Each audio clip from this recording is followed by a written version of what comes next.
Tu dois payer le prix dans la prière. Ma vie a été changée dans un culte, dans une réunion. J'étais venu, j'avais 21 ans. Et mon pasteur prêchait, il enseignait sur l'appel de Dieu. Il a lu la parole, mais pour moi, je n'ai pas entendu qu'une lecture. J'ai entendu la voix de Dieu dans la voix de mon pasteur. Il parlait de l'appel de Dieu. Et j'ai entendu dans mes oreilles des millions de personnes qui criaient, qui disaient « Marcelo, viens nous apporter l'évangile ».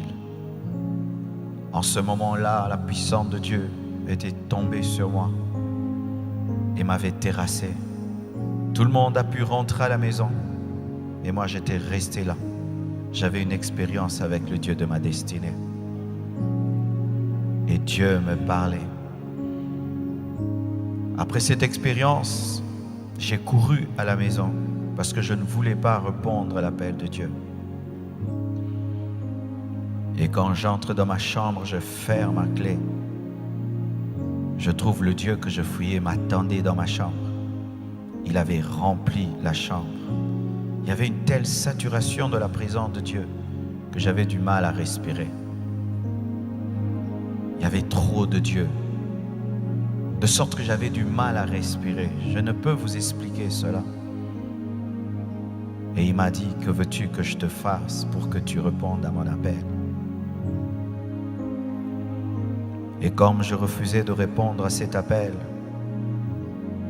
j'ai fait 2 semaines sans dormir, où tout le temps la voix de Dieu me parlait, réponds à l'appel, réponds à l'appel. Pendant 2 semaines, j'ai eu une insomnie provoquée par l'appel de Dieu.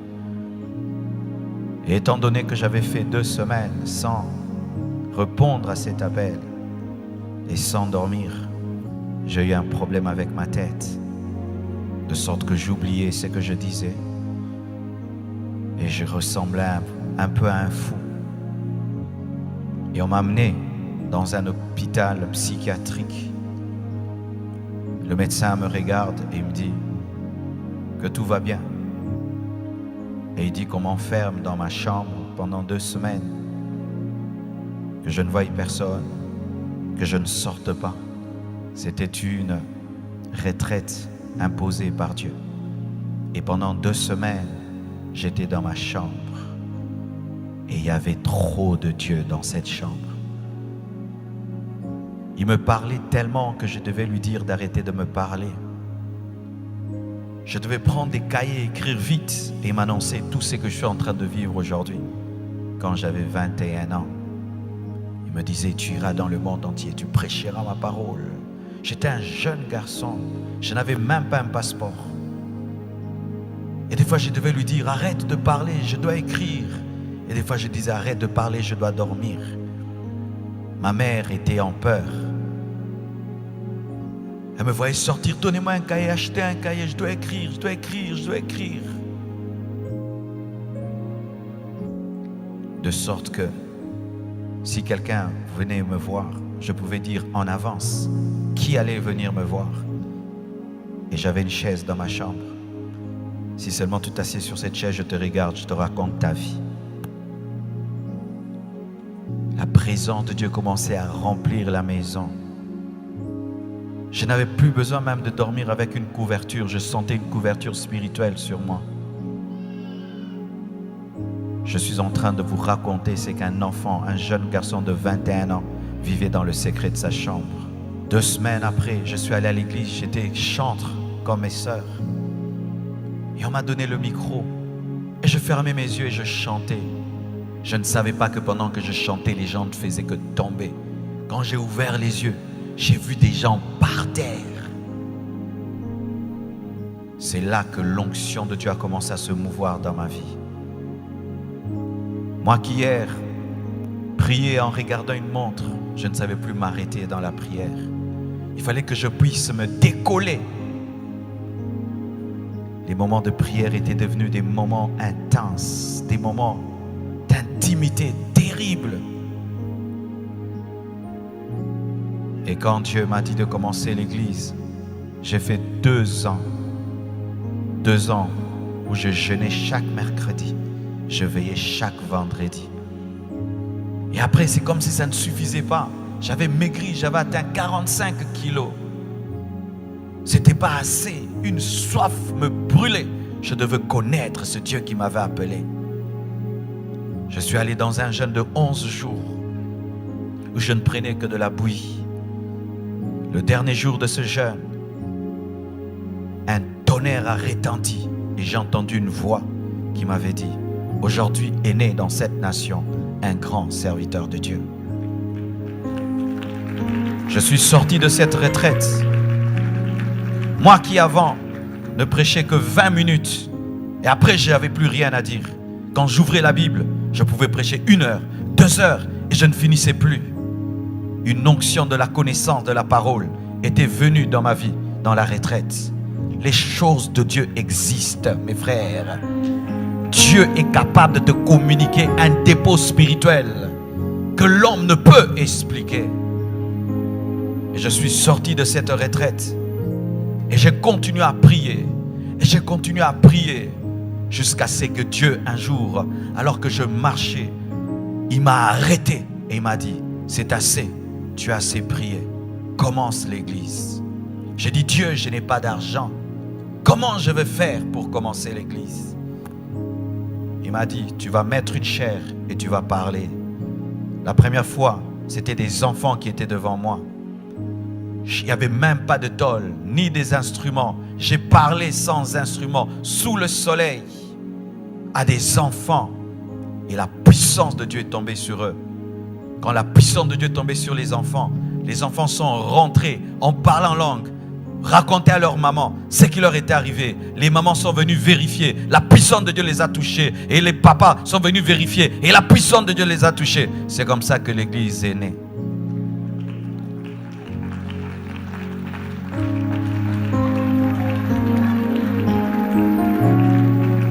Et j'ai commencé à servir. Mais à un certain niveau, j'avais senti que j'avais atteint une stagnation. Je ne sais pas si ça vous arrive des fois. Tu vis avec Dieu, tu sers Dieu, mais tu sens que tu atteins un niveau où il y a un plafond. Tu ne montes plus, tu ne descends plus et tu es insatisfait. Ce n'est pas que tu pêches, ce n'est pas que tu fais des mauvaises choses, mais tu sens qu'il y a plus. Tu sens qu'il y a plus.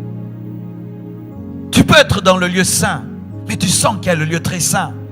Et le lieu saint est un bon lieu, mais tu sens qu'il y a quelque chose d'autre. Et j'ai commencé à sentir cela. Je n'avais pas un nom précis à donner à cela, mais je sentais que je ne vivais pas le tout de Dieu. Et un jour, dans une vision, je vois un homme de Dieu dans un songe. Il me dit: Marcelo, tu sais que tu es comme moi. Je dis: moi, comme toi? Non, je ne peux pas être comme toi. Tu es trop grand. Il m'a dit: non, tu es comme moi, mais tu dois payer le prix dans la prière. Tu dois payer le prix dans la prière. Et alors là, j'ai commencé. Un esprit de prière est venu sur ma vie. Je pouvais commencer à prier à 6 heures, assis sur une chaise jusqu'à 16 heures. Et je ne sens pas le temps passer. Et des instructions que je n'avais pas reçues, des connexions que je n'avais pas eues, sont arrivées. C'est là que je suis entré sur Casarema et les gens étaient impactés. Mais je sentais que Dieu m'appelait à autre chose plus que cela. Et je le disais, je sens que je dois m'enfermer. Je dois m'enfermer pendant 40 jours seul avec Dieu, jusqu'à ce que j'ai eu la force par la grâce de Dieu. Je suis allé m'enfermer dans mon bureau avec des bouteilles d'eau pendant 40 jours. Je suis sorti ressuscité. Dans ce jeûne, je suis mort spirituellement. Et dans ce jeûne, je suis sorti un autre homme. Quand je suis sorti, je suis allé faire une croisade qui avait réuni 15 000 personnes. J'ai prêché l'évangile. Un homme était paralysé, il a marché. Des malades étaient guéris. 500 personnes se sont converties et toutes ont rejoint l'église. Après ça, c'est quand le ministère s'est ouvert sur le plan international que j'ai même rencontré l'homme de Dieu et que tout le reste a commencé à se passer. Qu'est-ce que je veux vous dire, mes frères? Il y a un prix à payer. Il y a un prix à payer.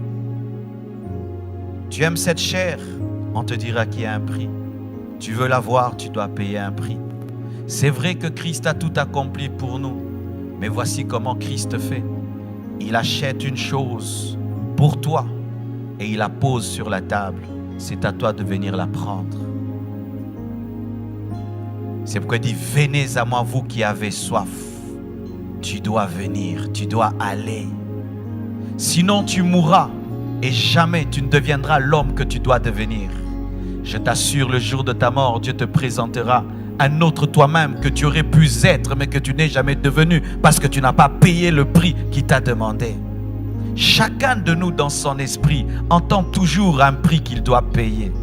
Chacun de nous.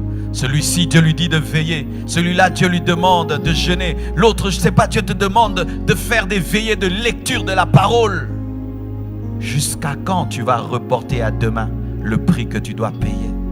Jusqu'à quand tu diras, je le ferai, je le ferai, je le ferai, je le ferai, je le ferai? Tu risques de mourir et sans jamais devenir ce que Dieu a dit que tu seras. Et pour cela, il faut la soif. C'est la soif qui te permet de monter sur la table de Dieu et dire, Seigneur, je le prends. Mais si tu n'as pas soif, il aura tout accompli pour toi. Et il présente sur une table, mais tu ne sais pas prendre parce que tu n'as pas soif. J'espère que ça vous a plu. Alors, si vous voulez encore ce type de contenu, merci de les mettre dans les commentaires. Restez connectés parce qu'ici, nous sommes dans Découvre ta destinée. Abonnez-vous car nous aidons les chrétiens à trouver leur mission de vie et découvrir. C'est pourquoi Dieu les a créés. Et likez la vidéo, partagez à d'autres personnes. Restons connectés et je vous laisse avec ça.